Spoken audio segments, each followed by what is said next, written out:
Hello, my cupcakes. Welcome back to our lovely show. And on today's episode, we are going to be drawing and doing some exploring of Chucky Season 2. We're going to start with Episode 1, which is called Halloween 2. Light spoilers ahead. And guys, we are going to do some highlights and commentary. Let's go. So the opening shot brings us to this epic scene where Andy Barkley is being held captive by doll Tiffany, and there are 3 Chucky dolls who have escaped their boxes and are just being an absolute hoot. The 3 Chuckies are being goofy with each other, and it's so much fun to see Brad Dourif's voice acting. It's so much fun to watch. And it's also just so interesting because this whole van is filled with Chucky dolls. From season 1, their whole, Tiffany and Chucky's plan was to send Chucky to all these Chucky dolls to children's hospitals, so that way Chucky would be able to take over. But my boy Andy stepped in. And honestly now, I am so worried for Andy. But also, I am just loving this scene. The banter between the Chucky dolls and Andy just being terrified makes this wonderful balance of horror and comedy, which is just, it's amazing. Andy ends this scene by driving the van off the cliff, hopefully taking out all the Chucky dolls with him along with it. Y'all, I screamed. They cannot take out my favorite boy in the first 5 minutes. I was so angry. I'm like, you better not kill my boy. I was so mad. We flash forward to 6 months later. And speaking of some of my favorite boys, Devin and Jake are sticking it out. But there is not all cupcakes and posies. There's this line of tension forming between the two. Jake is attempting to fit in with his new foster family, especially with his new little brother, Gary. Devin is angry and frustrated. He's missing Jake, and he feels completely isolated to the rest of the world. Honestly, it's fun to see Devin actually show more emotion and getting to see his actor show his acting chops. It's pretty cool. And it's relatable. It's difficult being far away from your partner.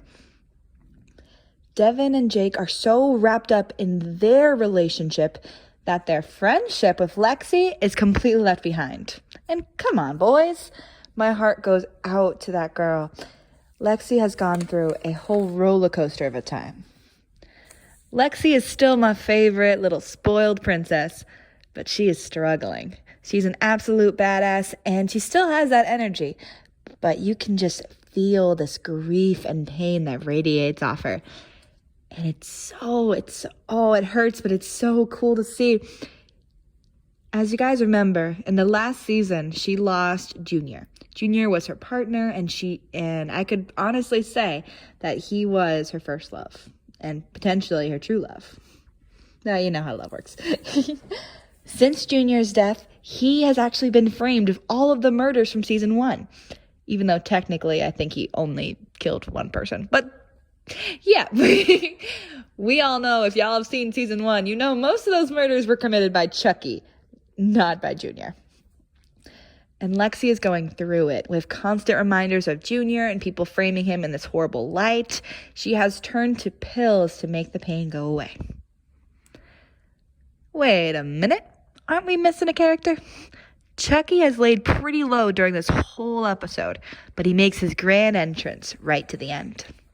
Chucky uses Jake's foster brother, Gary, as bait to his trap. Absolute wildness.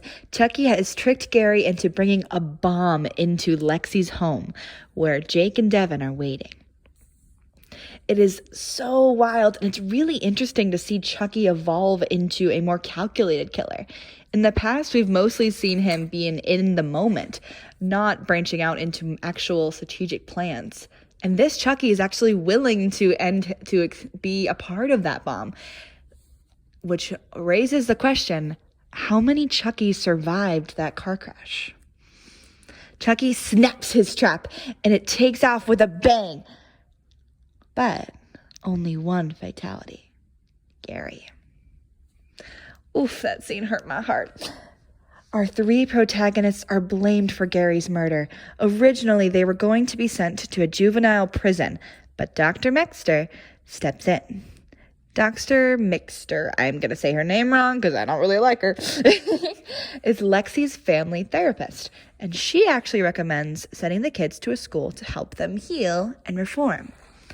The school that our three protagonists get sent to is called the Catholic School of Incarnate Lord, which Devin recognizes as the same school that Chucky went to when he was a kid.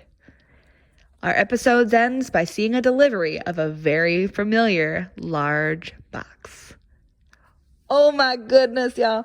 This episode lays out an amazing foundation for the Chucky storylines. Tension between our boys, Lexi's grief, and how many Chuckies escaped. All of this wrapped up in Incarnate Lord and exploring with religious tensions. Y'all, I am so excited for more of this. As y'all can tell, I really like this episode. It felt very similar in tone and just our overall direction as the first season, which I really loved. I'm excited to see what they're going to do with this new season, with new directions. And yeah, I hope y'all are excited. We're going to make a little series out of this, going through each episode, doing a Let's Draw, and just kind of some fun. If y'all like this episode, comment down below. Tell me what y'all like. And I really hope you all enjoyed this. It was really fun to make. And I will see y'all next time on our lovely show. Bye.